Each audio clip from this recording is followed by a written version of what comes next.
Assalamualaikum warahmatullahi wabarakatuh.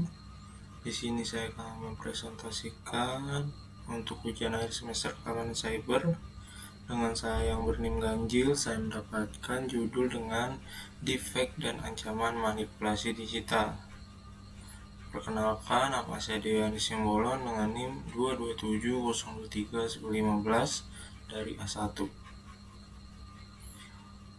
Defect dan ancaman manipulasi digital.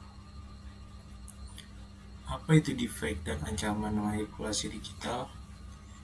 Defect adalah teknologi manipulasi video dan audio yang menggunakan kecerdasan buatan untuk menciptakan konten yang membuat orang terlihat atau terdengar melakukan hal-hal yang sebenarnya tidak dilakukan.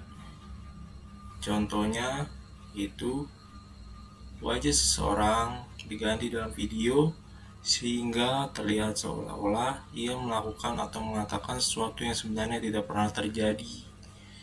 Defect berasal dari gabungan dua kata, yaitu deep mengacu pada deep learning cabang dari AI, fake artinya palsu.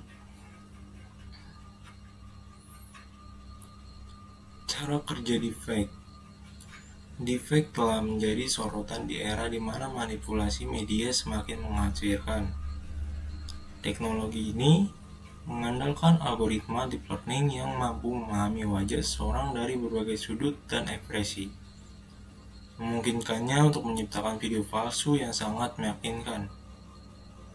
Dengan kemampuan untuk mempelajari nuansa, ekspresi, dan karakteristik wajah dengan detail yang tinggi, algoritma ini mampu membuat konten yang sulit dibedakan dari realitas.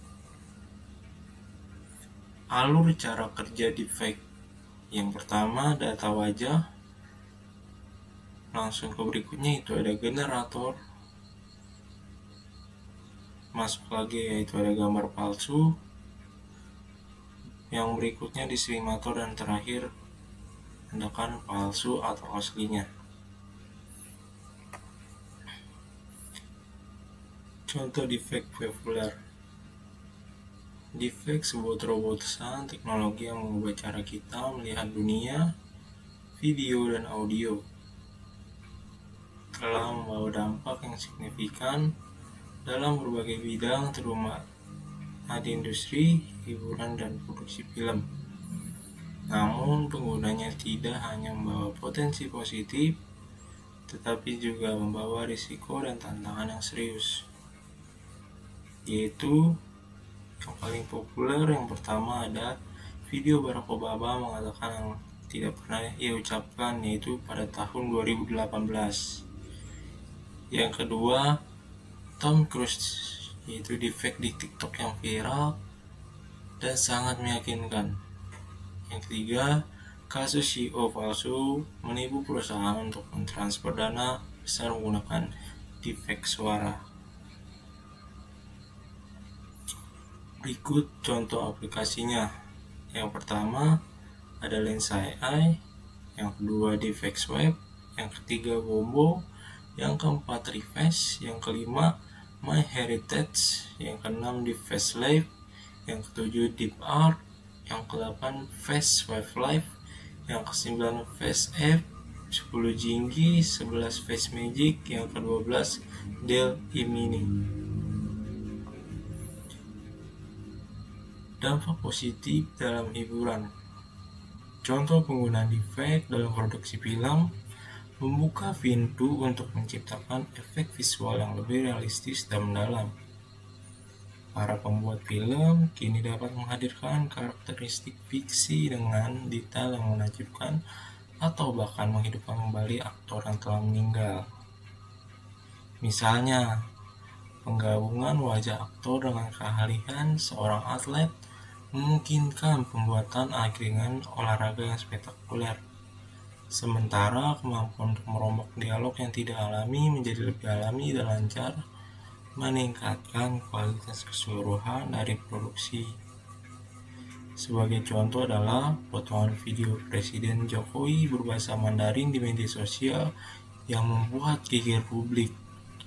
Dalam video itu, Presiden Jokowi terdengar sangat fasih bahasa Mandarin. Bahaya deepfake. Teknologi deepfake yang mampu manipulasi video atau audio untuk menampilkan adegan atau suara seolah-olah berasal dari orang yang sebenarnya telah menimbulkan dampak yang signifikan. Contohnya seperti yang ada di slide berikut. Yang pertama, keamanan terancam. Dalam konteks keamanan, deepfake menjadi senjata yang dapat digunakan untuk menyebarkan informasi palsu atau video manipulatif. Dampaknya melibatkan potensi kerusakan dan reputasi seseorang dan bahkan penyalahgunaan untuk tujuan kriminal seperti penipuan atau pemerasan. Tidak hanya itu, deepfake juga bisa diarahkan untuk meretas sistem keamanan yang menggunakan teknologi pengenalan wajah atau suara. Lalu, privasi yang rentan.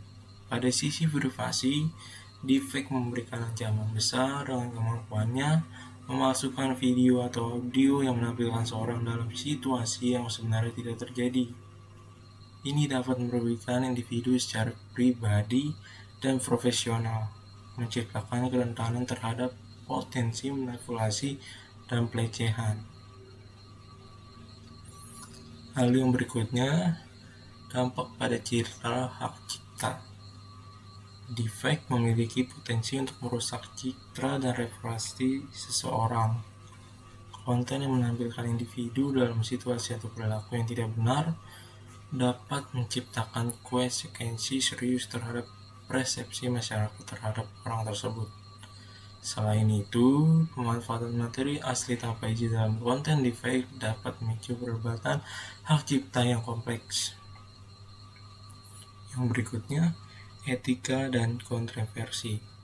Kontroversi dan tantangan etika muncul seiring penggunaan deepfake yang tidak etis. Hal ini dapat merusak kepercayaan masyarakat terhadap informasi dan media, serta menimbulkan masalah hukum dan regulasi terkait privasi dan keamanan.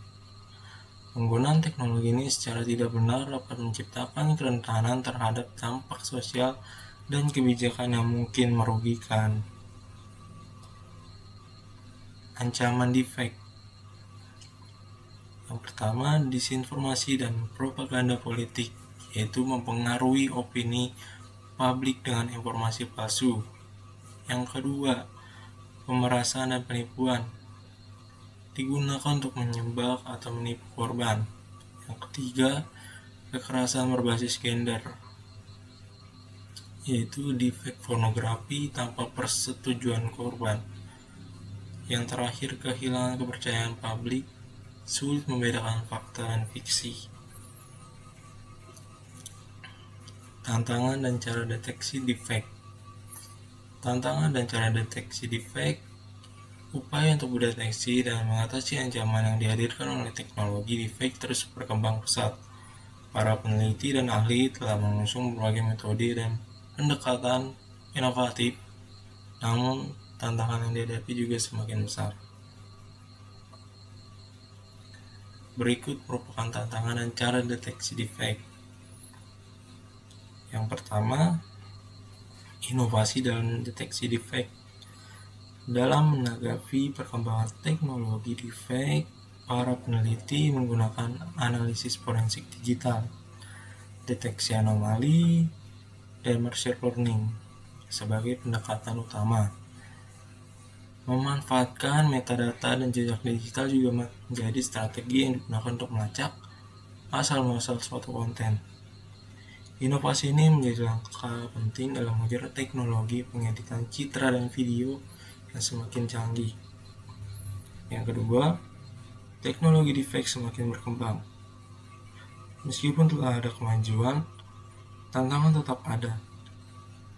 Penyebaran teknologi deepfake yang semakin meluas dan mudah diakses oleh pihak yang tidak bertanggung jawab membuat konten deepfake sulit dideteksi di ruang digital. Para pelaku deepfake terus mengembangkan teknologi mereka, menciptakan deepfake sulit diikuti oleh metode deteksi yang ada. Yang ketiga, kolaborasi. Penemuan solusi yang efektif untuk mengidentifikasi konten deepfake memerlukan kolaborasi lintas sektor, industri, pemerintah, akademisi, dan masyarakat umum perlu bersatu untuk mendukung ancaman ini. Kerjasama dalam pengembangan teknologi deteksi, pertukaran informasi, dan pelibatan pihak-pihak terkait menjadi kunci dalam menghadapi tantangan ini. Yang keempat, yaitu ada peningkatan kesadaran sebagai langkah prediksi. Peningkatan kesadaran terhadap ancaman deepfake juga menjadi aspek penting. Semakin banyak orang memahami potensi bahaya dan dampak dari konten manipulatif, semakin kuat pertahanan terhadap penyebaran deepfake. Kampanye, edukasi, dan sosialisasi akan memainkan peran kunci dalam melibatkan masyarakat dalam memahami dan melawan ancaman ini. Cara mendeteksi deepfake yaitu ada 3 sebagai berikut. Yang 1, perhatikan wajah. Transformasi wajah merupakan ciri khas deepfake kelas atas. Amati perubahan yang mencolok pada wajah orang dalam konten tersebut. Yang kedua, analisis rambut di wajah. Perhatikan apakah rambut wajah terlihat nyata. Deepfake mungkin menambah atau menghapus kumis, cabang, atau janggut, tetapi seringkali gagal membuat transformasi rambut wajah terlihat alami. Yang ketiga, analisis bagian pipi dan dahi. Apakah kulit terlihat terlalu halus atau terlalu keriput? Perhatikan apakah usia kulit sesuai dengan usia rambut dan mata. Ketidaksesuaian ini dapat menjadi indikator deepfake. Berikut adalah hukum deepfake yang berada di Indonesia. Indonesia telah mengambil langkah serius dalam mengulangi penyebaran deepfake melalui pengesahan 2 undang-undang baru, yaitu Undang-Undang Nomor 27 Tahun 2002 tentang Perlindungan Data Pribadi dan Undang-Undang Nomor 1 Tahun 2023 tentang Kitab Undang-Undang Hukum Pidana atau KUHP baru menurut UU PDP. Pasal 66 dan 68 secara tegas melarang pembuatan data pribadi palsu dan mengancam pidana bagi pelanggar. Sementara itu, KUHP baru juga merumuskan pasal-pasal yang mengatur deepfake dengan beragam sanksi pidana. Deepfake yang mengandung penghinaan dan pencemaran nama baik akan dikenai sanksi berdasarkan pasal 433, 434, 436, dan 441. Kesimpulan dari deepfake ini adalah deepfake adalah teknologi berbasis AI yang mampu memanipulasi gambar, video, atau suara secara realistis sehingga sulit dibedakan dari yang asli. Meskipun memiliki potensi positif dalam bidang hiburan dan pendidikan, teknologi ini juga membawa risiko besar. Terima kasih. Mohon maaf atas kesalahan dan kekurangan selama presentasi berlangsung.